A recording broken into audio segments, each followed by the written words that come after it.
Bonsoir, assalamualaikum sama guys, j'espère que yéen a ngi si jàmm man it maa ngi si jàmm dal leen jàmm seen chaîne Like Mobile votre chaîne de technologie gars yi tey si biir vidéo bi day ñëw pour wax leen nag ngay def ba désactiver li nga xam ne moo di transfert d'appel conditionnel activé pour ñi nga xam ne day dugg seen téléphone pour di tenter pour def benn appel mais heure bu dugalee numéro bi nga xam moom lañu bëgg a woote day gis si suuf mu defal leen li nga xam moo di transfert d'appel conditionnel activé lii nag boo gisee sa téléphone jëru nga inquiété wu jëru nga dem si benn réparateur mu la koy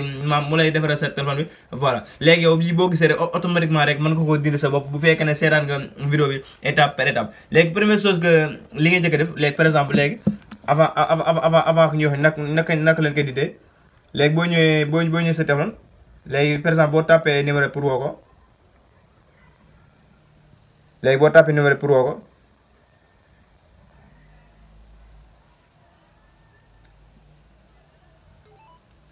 léegi da ngay gis mu defal la transfert d'appel conditionnel activé ça veut dire que maanaam numéro bi yow doo amoo ko accès pour woo ko parce que yow dañoo activé sa téléphone li nga xam ne moo di conditionnel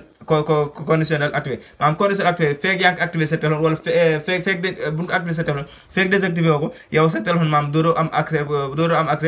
pour woote même si que yow sax bu la wootee duñu la mën a jot parce que yow yaa activé li nga xam ne moo di transfert d'appel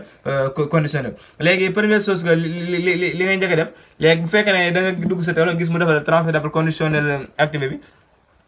léegi première chose que li nga njëkk a def léegi yow bu fekkee ne yow sa carte SIM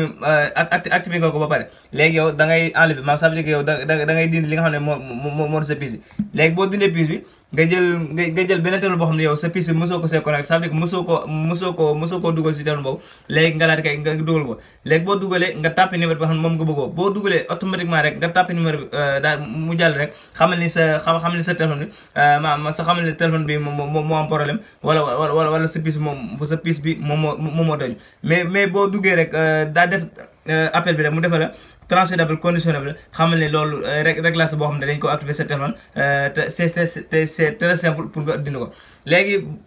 naka ngay dindee li nga xam ne moo di transfert d'appel conditionnel bi léegi bu fekkee ne yow yaa ngi utiliser sa téléphone comme temps de téléphone yi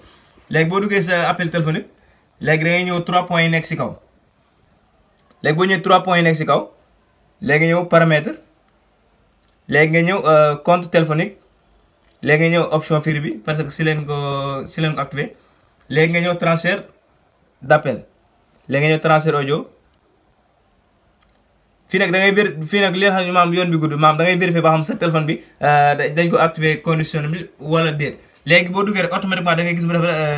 transfert de tous les appels vers maam mu defal la numéro bi nga xam ne moom la ñu ko activé maam numéro bii fekk yaa ngi dugg sa transfert d'appel di nga gis rek xamal ni yow sa conditionnel bi dañ ko activé te fekk désactivé woo ko yow doo mën a am accès pour def say appel téléphonique léegi nag ngay dindee li nga xam ne moo di numéro bi c'est très simple léegi da ngay def clic droit numéro bi léegi boo defee clic droit da nga gis mu defal si suuf désactivé léegi nag bu la neexee mën nga koo jaar fii def directement désactivé daal di ko dindi bu la neexee tamit mën nga utiliser ñaari codes yi day permettre nga désactiver li nga xam ne moo di transfert d'appel conditionnel bi léegi boo demee sa appel téléphonique léegi da ngay def dièse 21 dièse léegi da ngay def dièse 21 dièse léegi nga ok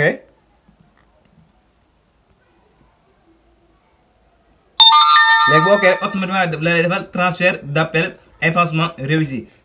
bu la neexee bu fekkee ne code boobu nga def jàllut léegi mën nga utiliser code bi dièse 61 dièse léegi nga ok bu fekkee ne jël nga code boobu jàllut rek mën nga utiliser code bi léegi da nga gis mu defal tamit transfert d'appel effacement réussi léegi boo demaatee sa paramètre maam numéro bi nga xam ne moom nga daan gis foofu numéro bi normalement waroo koo gisee léegi bu ñu demee ab compte téléphonique léegi ñëw free léegi ñëw transfert d'appel léegi ñëw transfert des audios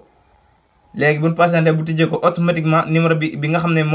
mooy daan permettre duñ mën a def seen appel numéro bi duñ ko gisee léegi yéen a gis fi mu la defaloon transfert toujours defal numéro vers numéro boobu dooroo ko gisee moo lay wan ni maam transfert d'appel bi nga xam ne defoon nañ ko wala transfert condition bi nga xam ne defoon nañ ko activé woon nañ ko sa téléphone maam dañ léegi normalement ku la woo dina la jot yow tamit koo tantawaat pour woo ko di nga ko jot par exemple ñu essayé waat xool par exemple bu ñu tàppoon di woo day defal transfert d'appel conditionnel maam numéro bi du numéro woo léegi tàppaat ñuy tàppaat xool ba xam léegi voilà léegi normalement boo tapé léegi da nga gis appel bi maanaam dafay sonn léegi décroché maam conditionnel activé conditionnel transfert conditionnel bi nga xam moom nga daan gis léegi yow maam dootoo ko gisati dootoo gisati mu bindal la ko parce que désactivé nga li nga xam ne numéro bi nga xam ne moo daan waral boo defee appel mu bindal transfert conditionnel activé léegi bu fekkee ne yow comme genre téléphone nga voilà léegi mën nga da ngay boo